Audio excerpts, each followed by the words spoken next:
Рахмат, чоң рахмат. Урматтуу төрага, менин сунушум мындай мыйзамдарды аябай кооз кабыл алып атабыз. Эми иш жүзүндө аткарылбаган менен элибизге пайдасы жок болсо эмне кереги бар? Мына программасы жок келип алыптыр. Менин сунушум мына бул Баткендеги социалдык, экономикалык өнүгүүгө түз жооп берген вице-премьери, башкача айтканда министрлер кабинетинин орун басары Баткенге барып жатсынчы мына бир ай. Барып жатсын. Ал бул жерде тойлордо эле тос сүйлөп жүрөт менимчечи. Тайраңдап. Кылым кыйшайбайт депчи. Эми бул деген уят да, элди убал кылбашыбыз керек да.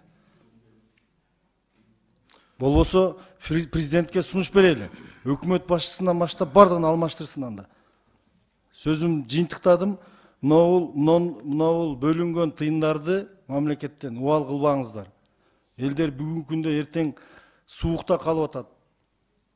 Үйлөрү бүт элек, социалдык мектеп менен балдар бакча окуу жайларды айтпай эле койлу.